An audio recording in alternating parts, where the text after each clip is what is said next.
әңгімені жақсы айтады екенсің деп жатасыздар. Әй мен осы сөйлей шешем болған. Аузым ойылып, сөзім азайып қалып еді, күйеуім үйренісе алмай жүр. 2 сағаттық киноны 3 сағат көреміз. Ортасындағы 1 сағат киноны тоқтатып мен сөйлеймін. Әй сен айтпасаң да киноны мен де көріп отырмын ғой деген адамнан менен үйреніп, ода 1 сағат сөйлейтін болып қазір 4 сағат көреміз. Кейде күйеуімнің іші піссе де мені шақырып алып қасына сөйлеткіздіріп қояды. Ол жауап бермесе де ештен кетпейді. Өзім айтып, өзім жауап беріп, бір толық монолог жасап шығамын. Бірақ менің де үндемей отыратын кезім бар. Күйеуімнің таныстарымен кездескенде өзімді жасап реттеп алам да қасында аксессуар болып қана отырам. Одан кейін үйімізде бір үлкенірек шешім жасалатын кезде. Ол кезде сөйлемек түгіл эмоция да көрсетпеймін. Қуанып тұрмын ба, таңғалып тұрмын ба, ұнады ма, ұнамады ма ешқандай. Өйткені менің сөзім, эмоциям күйеуіме қатты әсер етеді.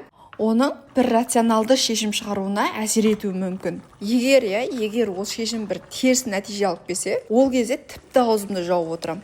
Эмоцияның тіпті қажеті жоқ. Жер қозғалса да қозғалмайтын мінезімнің пайдасы осы кезде шығады. Бәріңізді люблю.